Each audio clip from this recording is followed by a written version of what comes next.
Have you brought your energy back with you this morning? That's good. Are we playing the theme song No, or not? it's fine. We'll skip the theme song. It's fine. Cal, how's your back? Oh, my back is so much better. Amazing, isn't it? Yes. I had a really, really bad back.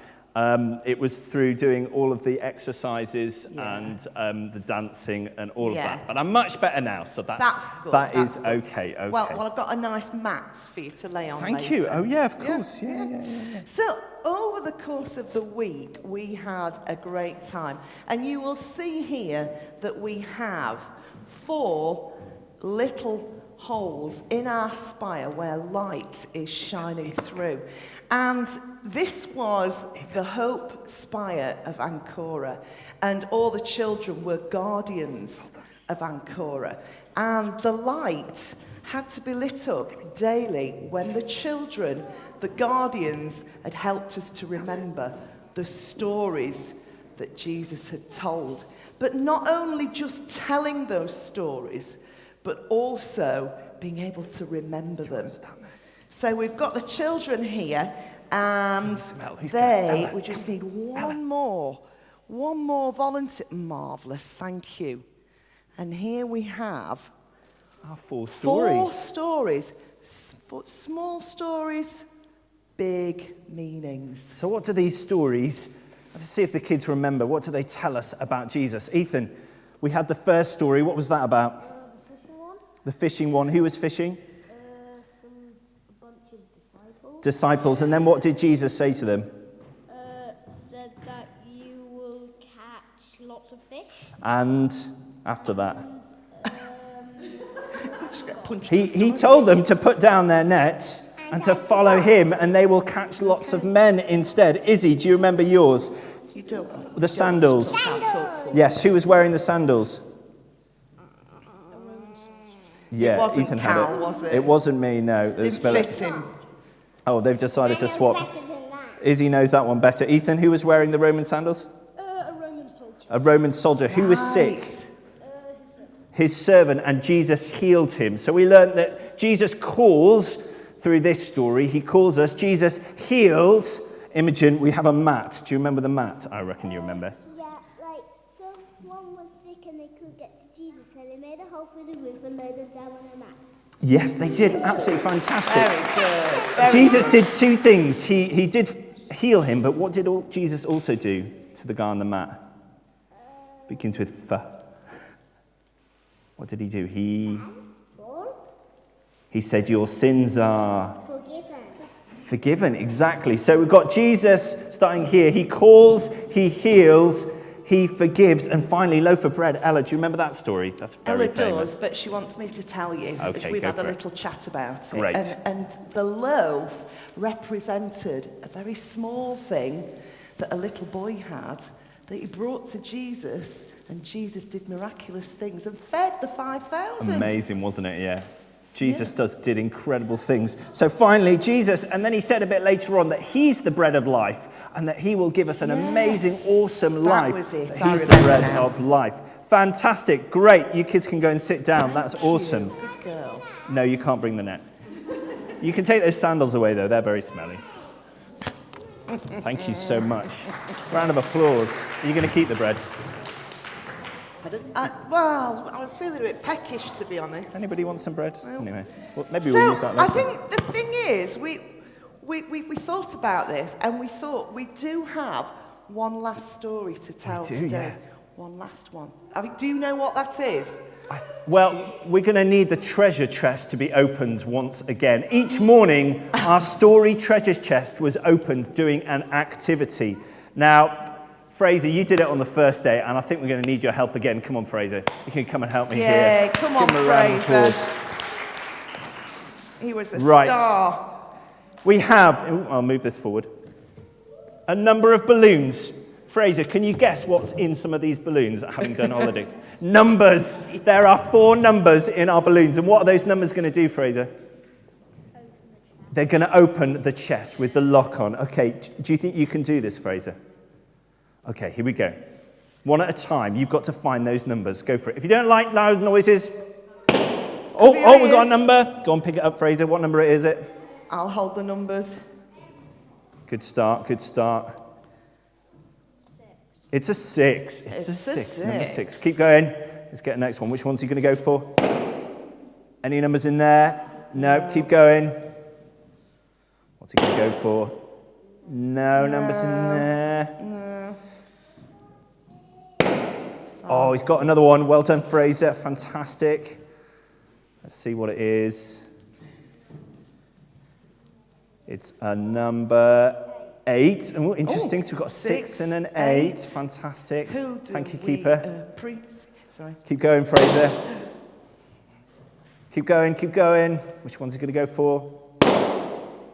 No, okay. Got 2 more numbers to find. Oh, we've got another one. Go for it. What's it going to be? I wonder if anyone can guess what this number is. 9. It's a 9, number 9. So we've got a 6, An 8, 8 and a 9. What do we think is going to be the final one?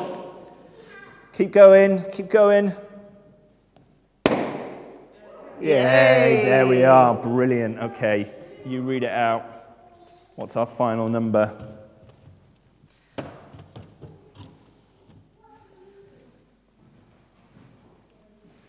A 7. Okay, what do you think, Fraser? We've got a 6, an 8, a 9 and a 7. What do you think the code? 7, 8, 9. Say it nice and loud. 6, 7, 8, 9. 6, 7, 8, 9. Come on, Good Fraser, shout, you can open good this. shout. Let's see if it opens up our treasure chest. 6, 7, 8, 9. It did, Yes! but wait a second. There's nothing in there. There's just like this white rag. There's not really any treasure in there. Oh, that's a bit odd. Why is there no treasure in there? There's just some random things. There's not any treasure. I wonder why there's no treasure today. I wonder who the treasure is. That's an interesting question. Ethan, who do you think the treasure is today? Come on, Ethan, in you get. Well, the problem is, Ethan, oh, don't go in, it's because the treasure's not just you. Who else is it?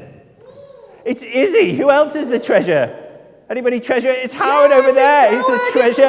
Mike's the treasure. It's Christy. Everyone pile into the treasure box. No, I'm joking. Right, go back, go back. Fraser, thank you so much for your help.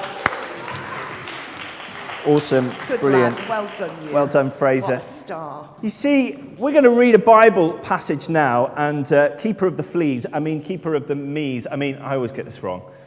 Keeper of the Keys. Right, not you're going to the help us fleas. all to say this together, because today, the amazing truth is we found some awesome treasure that explained the stories, but today we figure out that the treasure is us. The treasure is us. Let's have a read of it. How are we going to read this together? Should we do it all together, or do you want to read it?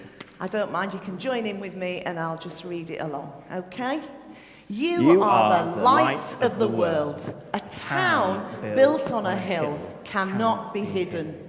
Neither do people light a lamp and put it under a bowl. Instead, they put it on its stand, and it gives light to everyone in the house. In the same way, let your light shine before others, that they may see your good deeds and glorify your Father in heaven. That is absolutely awesome. Awesome. We've heard these 4 stories this week, but the thing is whether we will allow these stories to impact us. And we've invited another special guest. Jane is going to come and tell us, because we just wanted, Jane was one of our amazing leaders who helped us out in the week. How have the stories of Jesus, very quickly, Jane, shaped and impacted your life?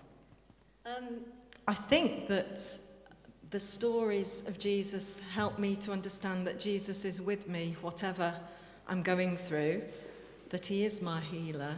And I just wanted to share a brief story about a time when I got a phone call early in the morning from my mum. She was very excited because she'd had a new baby, grandchild born. So she was ringing to tell me that my brother had had a baby. And I said, yes, I know, Mum, I know. They're going to call him Ethan. It's a boy.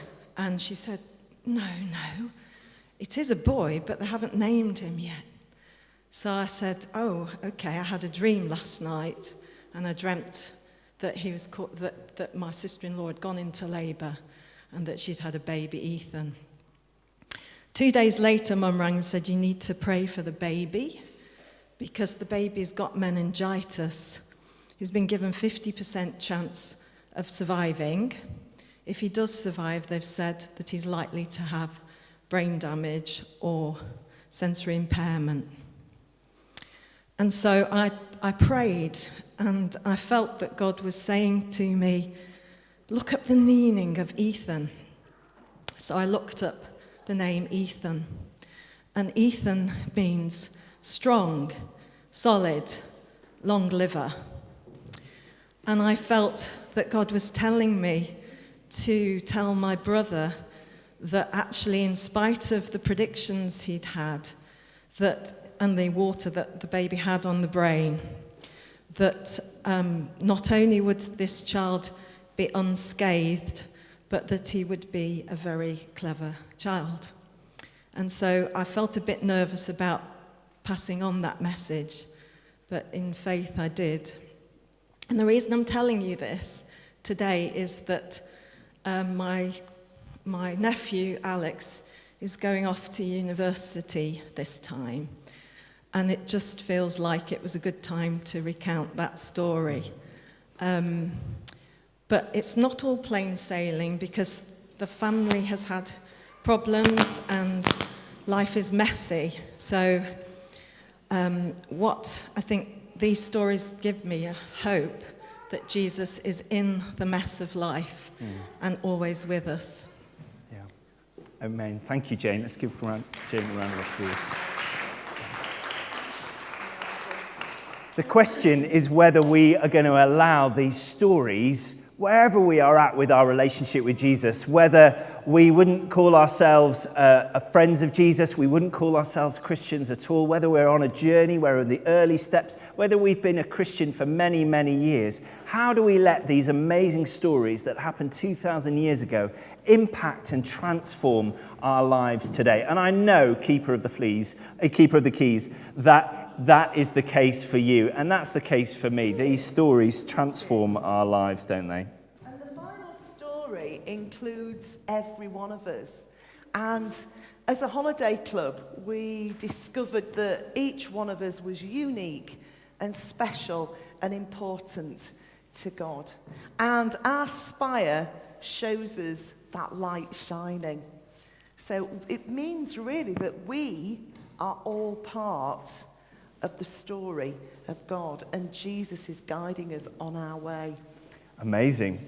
Well, to think about that, we're going to sing, and this final song we haven't actually learned at Holiday Club, but we know well here at St. Gabriel's, and it's all about us being a city on a hill, being a light in our world. So I would love us if we sang this together as we thought about what it means for every single one of us to be a light in our world.